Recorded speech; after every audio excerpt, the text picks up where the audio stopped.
Bismillah, Assalamualaikum warahmatullahi wabarakatuh. Innal hamdalillah nahmaduhu wa nasta'inuhu wa nastaghfiruh wa na'udzu billahi min shururi anfusina wa min sayyiati a'malina. May yahdihillahu fala mudilla lahu wa may yudlil fala hadiya lahu. Asyhadu an la ilaha illallah wa asyhadu anna Muhammadan abduhu wa rasuluh. La nabiyya wa la rasula wa ba'dahu amma ba'du. Qala Allah ta'ala fi kitabihil karim ba'da a'udzu billahi minasy syaithanir rajim. Bismillahirrahmanirrahim. Ya ayyuhalladzina amanu kutiba 'alaikumus syiyam kama kutiba 'alal ladzina min qablikum la'allakum tattaqun. Qala Allah ta'ala ya ayyuhalladzina amanu taqullaha haqqa tuqatih wa la tamutunna illa wa antum muslimun. Amma ba'du. Jamaah kajian sore Masjid Al-Karim yang insyaallah diberkati oleh Allah Subhanahu wa taala. Yang pertama-tama marilah kita selalu panjatkan puja dan puji syukur kita terhadap Allah Subhanahu wa taala yang telah memberikan kita nikmat sehat, nikmat sempat. Tanpa kita memiliki nikmat dari Allah Subhanahu wa taala, memiliki nikmat sehat, kita tidak bisa melakukan ibadah puasa, ibadah yang seharusnya kita lakukan di bulan puasa ini. Apalagi kita jika tidak memiliki nikmat sehat, kita tidak bisa menemui bulan yang dimana umat muslim ingin sekali berjumpa dengan bulan Ramadan yang insya Allah dimana perbuatan amal-amal kebaikan kita, amal-amal buruk kita selalu dilipatkan oleh Allah Subhanahu wa taala. Jika kita melakukan amal ibadah, amal kebaikan, perbuatan kebaikan maupun sedekah, maupun sholat, maupun puasa, itu dilipat gandakan oleh Allah Subhanahu wa taala. Amin ya rabbal alamin. Yang kedua adalah nikmat sempat. Jika kita tidak memiliki nikmat sempat ataupun Allah tidak mencurahkan nikmat sempat kepada kita tidak mungkin kita akan berkumpul di masjid yang insya Allah dirahmati dan dimuliakan oleh Allah Subhanahu wa taala. Kita patut bersyukur terhadap Allah karena Allah sudah memberikan banyak nikmat sehingga kita bisa menikmati, bisa merasakan keindahan dunia, bisa merasakan nikmatnya berpuasa di bulan Ramadan, bisa melaksanakan nikmatnya sholat tarawih berjamaah di masjid, bisa menikmati buka bersama bareng-bareng sama masyarakat semua. Yang kedua, tak lupa kita selalu curahkan sholawat kepada Nabiullah, Nabi Agung, Nabi besar, Nabi kita semua, Nabiullah Muhammad Sallallahu Alaihi Wasallam yang kita nanti nantikan syafaatnya hingga yaumil akhir kelak. Amin ya rabbal alamin. Di waktu yang sangat singkat ini saya akan menjelaskan sedikit tentang nasihat-nasihat yang diberikan oleh Rasulullah Shallallahu Alaihi Wasallam kepada hambanya, kepada umatnya, kepada kita semua, kepada umat Nabi Muhammad, umat akhir zaman yang dimana dari dulu, dari para sahabat, umat Nabi Muhammad adalah umat yang paling di tingkatan bawah. Karena apa? Karena yang paling di tingkatan pertama adalah para sahabat. Yang kedua adalah para tabi'in. Yang ketiga adalah para tabi'ut tabi'in. Kemudian para umat Nabi Muhammad yang sekarang kita jumpai, yang sekarang berada di dunia ini adalah umat Nabi Muhammad. Kita akan mengaji sedikit tentang nasihat yang diberikan oleh para sahabat, para tabi'in di kitab Nasaihul Ibad yang ditulis karyanya Syekh Nawawi Al-Bantani, termasuk ulama Nusantara Indonesia. Karena apa? Karena jika kita melakukan, jika kita mengkaji sebuah buku, sebuah kitab menuntut ilmu, kita harus mengerti bahwasanya siapa penulis, di mana lahirnya penulis. Karena apa, Bu? Karena salah satu keberkahan, salah satu kemuliaan di mana kita mengerti siapa penulis kitab ini, siapa penulis buku ini. Semoga kita selalu mendapatkan keberkahan, kemuliaan dari kita menuntut ilmu bersama-sama. Yang pertama, kitab Nasaihul Ibad. Ini adalah karya ulama Nusantara Indonesia yang ditulis oleh Syekh Nawawi Al-Bantani. Beliau lahir di kota Banten. Dia sebagai ulama Indonesia, sebagai penulis kitab-kitab kuning, termasuk orang yang menulis kitab kuning menjadi sorotan banyak kita mengetahui siapa Syekh Nawawi Al-Bantani. Syekh Nawawi Al-Bantani adalah julukannya adalah dokter ketuhanan. Dia lahir di Tangerang, Banten dan meninggal di Arab Saudi. Kenapa bisa di Arab Saudi, Pak? Kenapa bisa di Arab Saudi? Karena dulu pada zamannya Syekh Nawawi ingin berdakwah keluar. Dia berdakwah sampai Mekah dan akhirnya dia meninggal di Mekah.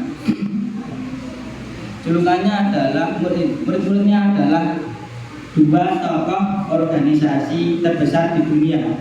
Yang tokoh pertama adalah tokoh Nahdlatul Ulama. Siapa yang tahu pendiri Nahdlatul Ulama?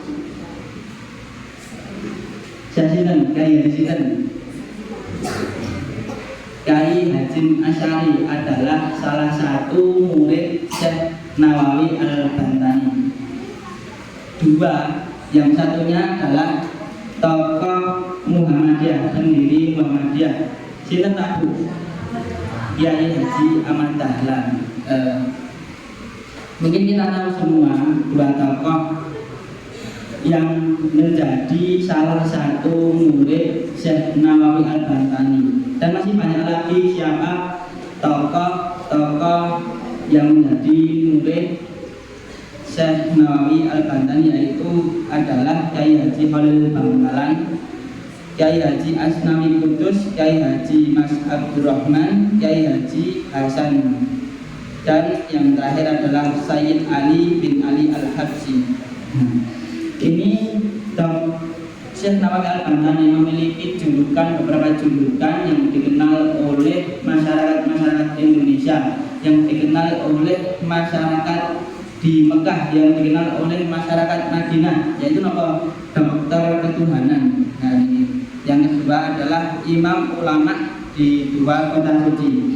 Dengan atas dua kota suci di dunia, boten Klaten pokoknya. boten Karanganyar ya. Yaitu dua kota suci adalah Mekah dan Madinah. Semoga kita selalu diberi kesempatan oleh Allah Subhanahu wa taala untuk melaksanakan ibadah haji dan umrah di sana. Amin ya rabbal alamin. Semoga kita dimudahkan, semoga kita dilimpahkan rezeki kita untuk berkesempatan berkunjung ke Mekah, Masjidil Haram dan Masjidil Aqsa, dan insya Allah semoga umat muslim di dunia bisa membebaskan Masjidil Aqsa di Palestina. Amin ya rabbal alamin.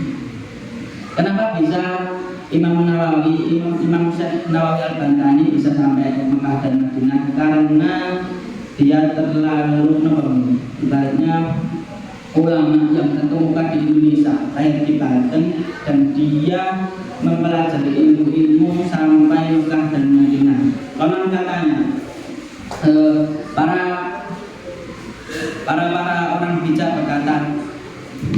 berpergilah kalian menuntut ilmu sampai negeri Cina. Karena apa, Bu?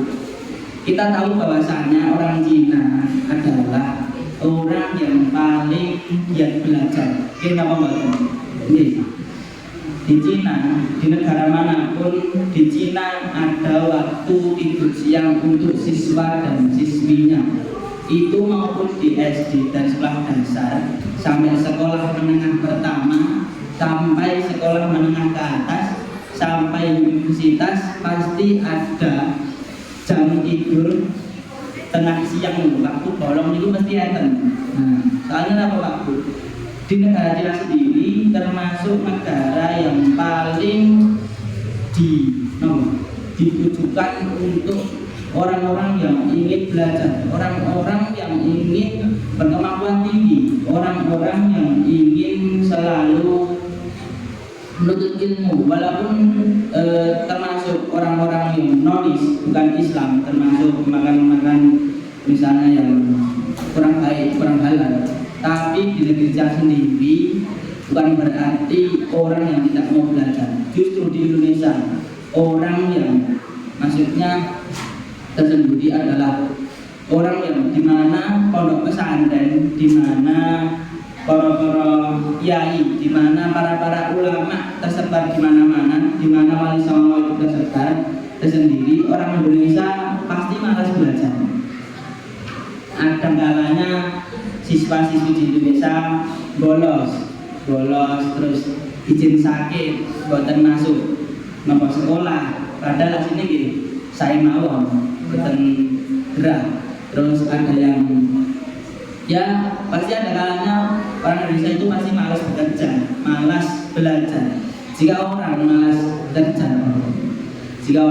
bekerja, pasti dia juga dijamin pasti akan malas menuntut ilmu. Pada Rasulullah Shallallahu Alaihi Wasallam bersabda, jika kalian menuntut ilmu, pasti kalian akan mendapatkan keberkahan di dalamnya. Nah, kita berkumpul di sebuah masjid yang dimana kita mengkaji buku, mengaji ilmu. Nah, dimana suatu ilmu itu tidak didapatkan oleh orang-orang yang senantiasa dia hanya rebahan, hanya di rumah. Ibaratnya zaman sekarang apa Pak? Introvert, tidak mau bergaul, hanya di rumah nolek. Nah, justru orang-orang yang begitu, semacam itu pasti tidak tahu mengenai ilmu-ilmu di luar sekarang. Nah, saat ini kalau takut kalian panjenengan, kalau terpilih, buatan mengakses di dunia luar, tapi kalau nggak ngerti. Sekarang di Indonesia kemana itu? Tanggal 1 ya kemarin, tanggal 1 minggu Februari terjadi tragedi apa di dunia ini? Nah Pak Bu, baru kemarin nih panjenengan kan ngurusin di luar betul HP ini, kalau kan ini betul HP. Nah nih panjenengan ngertos berarti panjenengan apa? Iran. Nah, Iran perang dunia. Nah, Iran, Amerika Serikat telah membantu Israel untuk menghancurkan Iran tersebut, dan Iran pun membalas bom-bom yang diluncurkan oleh Amerika Serikat terhadap Iran. Iran pun juga membalas juga. Nah, itu adalah berita penting yang kita harus ketahui Pak Bu. Soalnya nabi pirang, nabi kuning, nabi hangat-hangatnya, nabi panas. Dan sekarang pemimpin Iran, namanya sing kertas, Ali. Nah, Syekh Ali Khomeini pun setor. Nah, itu dibom ten griyane. Nah, terus pun meninggal. Nah, warga Iran menangis, membuat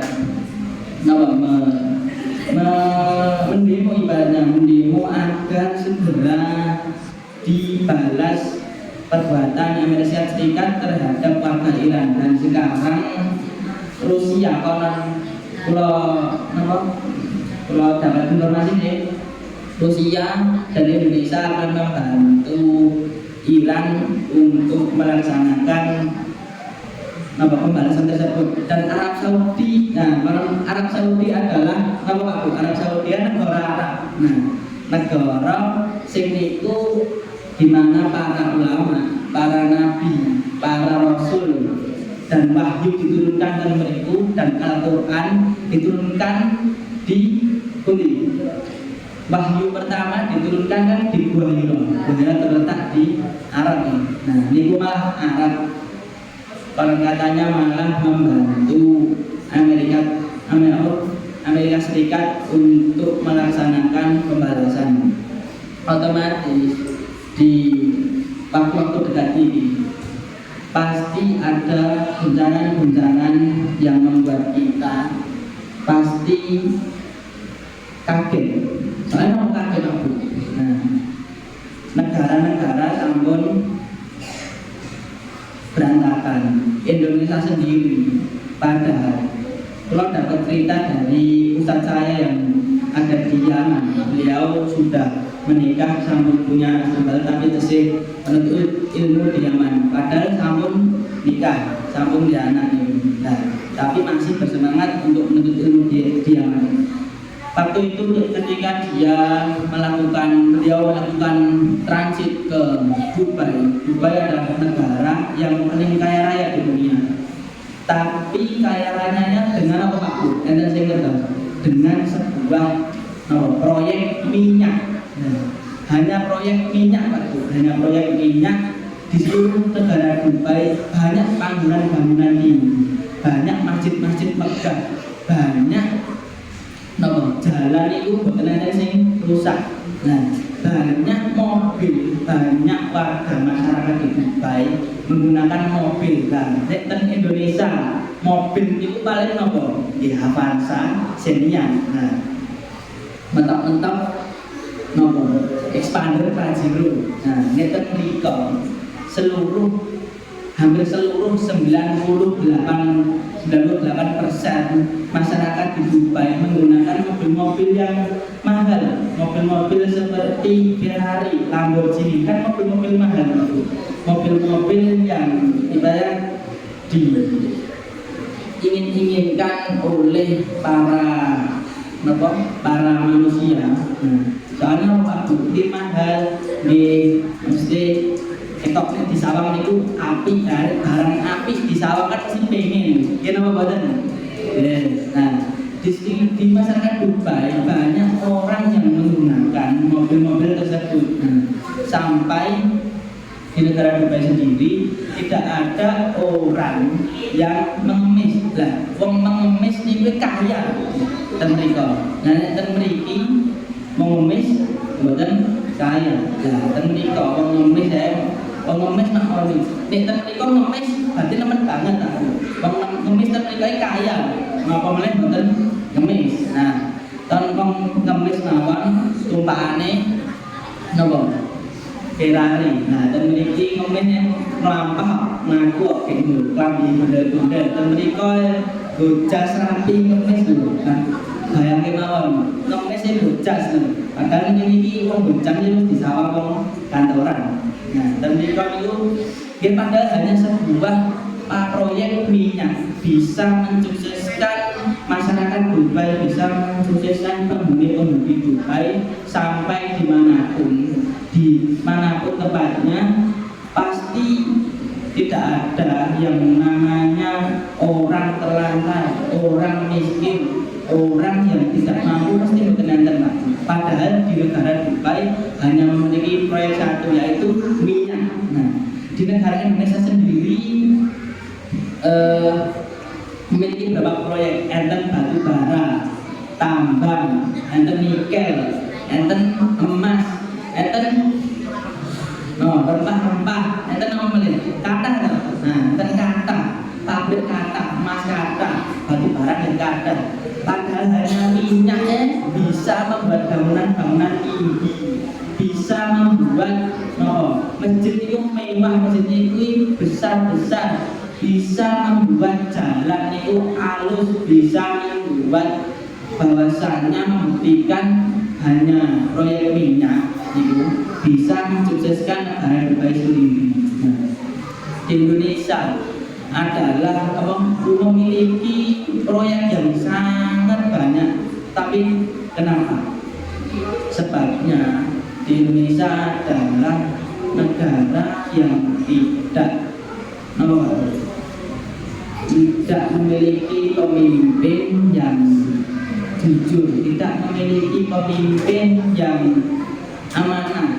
Nah, di Indonesia sendiri memiliki banyak tambang, memiliki banyak proyek, tapi bangunan masih tinggi-tinggi, standar-standar yang awal. Padahal proyek banyak, terus jalan-jalan masih banyak yang rusak, masjid-masjid masih belum terlalu megah. Padahal barang siapa yang memegahkan masjid, memuliakan masjid, memakmurkan masjid, pasti dia akan dimasukkan ke dalam surganya Allah Subhanahu wa Ta'ala. Nah, Klaten sendiri yang proyek bagian apa Pak Bu? Napa? Aqua. Kira mboten? Aqua. Kula kan cawan niku cedak kali apa jenenge Ulan Harjo kan kata bulan dan bulan Lombok dan Josi Gedang dan bulan. Nah, kula ini ditugaskan untuk bersilaturahmi kepada produsen aqua. Kula mesti kan di situ aqua sendiri. Kula tahu Pak nyeten mriki aqua yang handle siapa yang pegang kita. Nah, alhamdulillah Mas Kula direktur aqua sendiri masih belum memumpuni jika dia bisa mensukseskan aqua sendiri. Padahal produk aqua itu sangat besar. Kenapa teman-teman? Aqua itu sangat besar. Harusnya di Klaten sendiri pasti banyak, harusnya pasti banyak disumbangkan aqua. Produk aqua masih menyumbangkan produk-produknya. Di Yaman sendiri, di Yaman di kota Tarim sendiri ada setiap jalan itu pasti ada kayak tandon di tandon, saya kalau sebagai tandon lah itu air mineral. Nah, air mineral gratis. Padahal di Yaman, di negara padang pasir, boten enten wit gedang, boten enten wit pelem, boten enten wit kelengkeng, terus boten enten apa-apa, boten enten hijau-hijauan lah berarti. Di negara yang gersang yang membutuhkan banyak air malah menyumbangkan air di setiap per meternya 30 meter, 50 meter itu pasti ada air mineral untuk masyarakat minum. Nah, ini kan termasuk salah satu negara Yaman sendiri melakukan eksploitasi untuk air. Nah, harusnya di Indonesia memiliki banyak proyek, harusnya di Indonesia boten enten sing kekurangan, boten enten sing ibaratnya tidak berkecukupan. Harusnya lebih kaya daripada negara Dubai. Harusnya boten enten sing ngepapi modal, boten enten hasilnya. Nah, harusnya Indonesia ini seumum pemimpinnya jujur, pemimpinnya amanah, pemimpinnya top niku harusnya kita niku memakai baju yang layak, memakai kendaraan yang layak, sangat-sangat layak, bukan layak top ini, layak teman, fit-fit ini layak. Nah, ini kan hanya sangat layak. Nah, kayak apa kayak Dubai harusnya. Nah, walaupun di nonton ini mesti kita harus juga bersyukur terhadap Allah. Soalnya apa kita tidak harusnya membanding-bandingkan, tapi kita harus mengerti bahwasanya di Indonesia adalah negara yang salah. Kalau sebut salah nama Pak Bu, nah, pemimpin pun salah. Pemimpin pun salah, mesti banyak korupsi. Nah, kita harus bersyukur, banyak-banyak berdoa berdoa agar kita selalu penting itu sehat. Nah, kita selalu sehat, harus dilimpahkan rezekinya juga, harus senantiasa bertawakal kepada Allah, harus senantiasa berdoa, harus senantiasa bermanfaat kepada orang lain. Saya apa Bu? Sebuah penutup tercantum di dalam buku sebaik-baik manusia adalah yang bermanfaat kepada sama lain, kepada orang lain. Contohnya seperti sekarang di bulan Ramadan banyak orang di jalan, apalagi di kota-kota di Bangji, pasti ada orang yang memberikan takjil secara bermanfaat, secara gratis. Ini kan bermanfaat terhadap orang lain, terhadap pengguna jalan, apalagi orang yang tidak memiliki harta, tidak memiliki cukup harta untuk membeli sebuah makanan atau berbuka. Nah, itu kan bermanfaat. Mari kita sama-sama bermanfaat kepada orang-orang sekitar kita, kepada orang-orang yang membutuhkan kita, kepada orang-orang yang ibadah membutuhkan kita harus berbalas budi pada mereka, kepada tetangga, kepada saudara, apalagi terhadap keluarga sendiri. Kita harus bermanfaat, kita harus berguna, kita harus saling tolong menolong sesama manusia. Tidak pandanglah orang itu nonis, orang itu Buddha, orang itu Hindu, tapi jika dia memerlukan tolongan kita harus membantu. Walaupun dia tidak minta tolong, kita harus menolongnya terlebih dahulu. Karena Bapak sebaik-baik manusia adalah orang yang bermanfaat bagi manusia yang lain. Nah, terkutip manusia yang lain berarti bukan orang Islam yang lain, tapi manusia, entah manusia yang cacat, yang bukan Islam, bukan ibadah, bukan sholat, Islam KTP tok. Nah, ini kita harus bermanfaat sama orang lain. Nah, kita harus selalu bersyukur kepada Allah karena Allah telah memberikan kita nikmat-nikmat sehingga kita tidak bisa membalas yang Allah berikan kepada kita. Kita harus bersyukur, kita harus bertawakal, selalu bertawakal. Di bulan mulia, di bulan Ramadan mulia ini, kita harus selalu banyak-banyak berdoa, selalu memanjatkan doa. Ustaz, pulau pernah dan kajian. Kalau berdoa sama Allah nih, misalnya cuma umur sih berkah misalnya. Kadang kan orang meminta, ya Allah panjangkanlah umurku, tapi tidak. Orang itu doa, ya Allah panjangkanlah umurku dan berkailah di saat umurku sudah menua. Dan kok panjang tok, boten iso mlaku kok doae. Dan panjang tok, namun misalnya mau dibilang stroke, nah tapi panjang 100 tahun.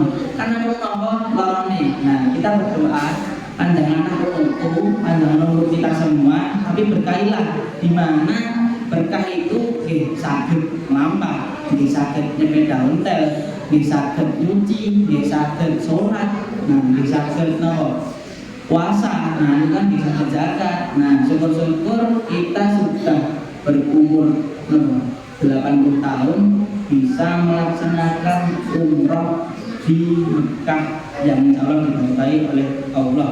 Karena apa Bapak Ibu? Kadang kan misalnya daftar haji, nah itu misalnya daftar haji di tahun 2026. Nah, berangkatnya tentunya pasti 20 tahun, 30 tahun, 40 tahun, 50 tahun kemudian. Nah, ini jenengan daftar di umur misalnya awal nikah itu biasanya 25, nah 25, nah nyali sih misalnya di umur 35 atau 40 baru mendaftar. Nah, terus dihitung 40, 50 tahun ke depan berarti umur pinten? 90 gitu. Nah, ini padahal umat Nabi Muhammad iku paling mentok ya iki. Enten jane sing umur 90 enten 100, tapi kan rata-rata umat Nabi Muhammad iku umur 63, 62. Nah, jarang sing menyentuh angka 70. Nabi Muhammad sendiri, beliau sendiri meninggal pada umur 63 tahun. Nah, itu. Nah, berarti rata-rata umur umat Nabi Muhammad berarti di kisaran 60 sampai 65 tahun. Nah, kadang kan umur sementen pun mboten saged, mboten kuat keliling Ka'bah, tawaf. Nah, tawaf kan gede lah nek jenengan misalnya Ka'bah ngoten iki sekota nih. Nah, jenengan sampai pas mau muter sisi lah nek antri mesti kan kata haji, ibadah haji kan kata. Nah, tiangnya kata. Saya jenengan paling ujung dhewe, misalnya Ka'bah misalnya mesti masjid Al-Qadam Lampung ini Ka'bah. Nah, misalnya jenengan untuk puterannya ten makam mereka. Nah, pucuk makam mereka muter. Nah, kan kesel. Nah, bukan rata-rata umur sementen ya misalnya napa? Misalnya on lanjut umur kan pasti kan gitu kan buat mari. Jadi mari kita saling doa kalau umur itu selalu dipanjangkan. Nah, dipanjangkan diberkahi sekalian diberkahi. Biar apa? Biar bisa melaksanakan dan menaati peraturan Allah, bisa melaksanakan apa perintah Allah, kita harus juga melaksanakan juga perintah-perintah Allah, kita harus juga melaksanakan Allah ditetapkan kepada umat muslim. Nah, contohnya apa? Contohnya misalnya bulan Ramadan ini sholat, sholat 5 waktu itu.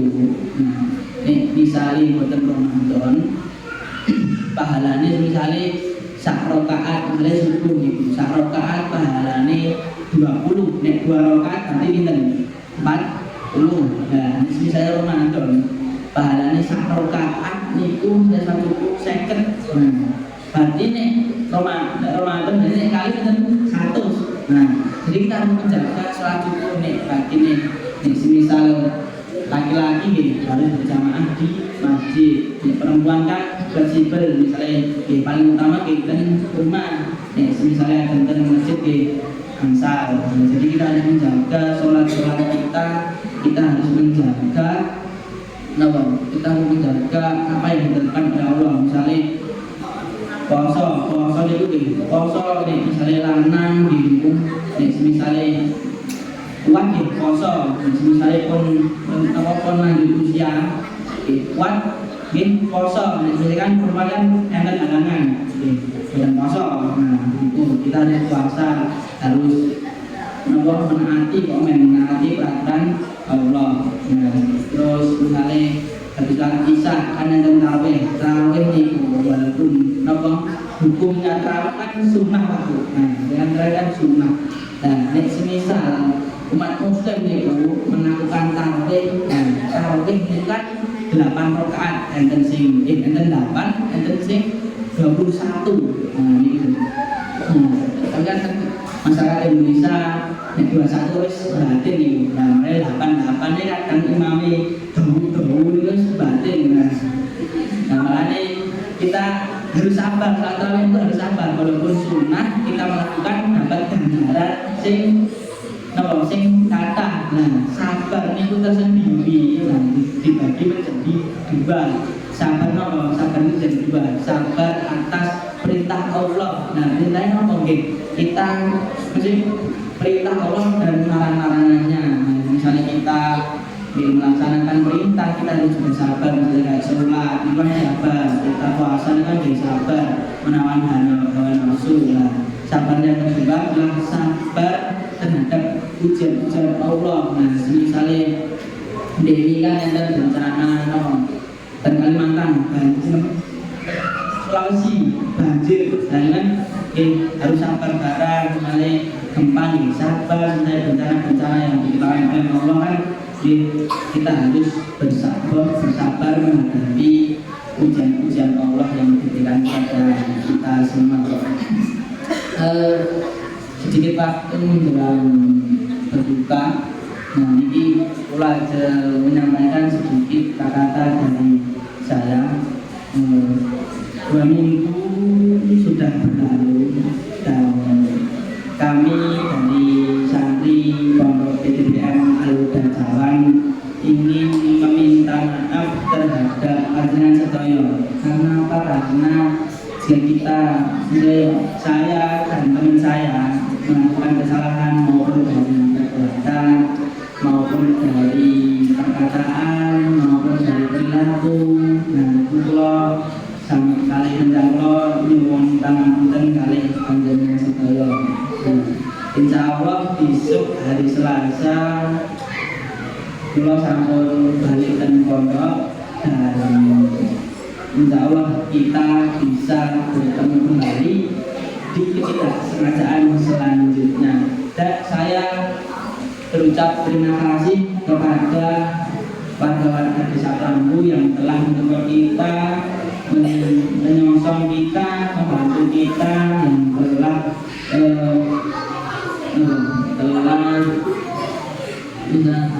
menjalani kegiatan-kegiatan bersama, apalagi kepada Pak Nabi Rahmadi yang telah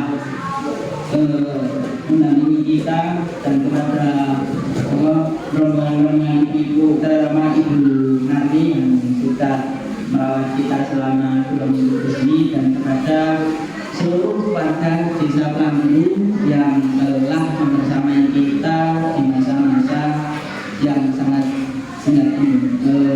Demikian dari saya Zadid. Selamat berjumpa kembali di ketidaksengajaan selanjutnya. Semoga kita selalu diberkahi, selalu dipanjangkan umur kita, selalu diberkahi oleh Allah Subhanahu wa Ta'ala. Mungkin sedikit ilmu yang saya sampaikan, semoga kita bermanfaat, semoga menjadi amal jariah di surga nanti. Bahwasanya saya menuntut ilmu karena Allah Subhanahu wa Ta'ala. Billahi taufiq wal hidayah wa ridwanillah. Wassalamualaikum warahmatullahi wabarakatuh.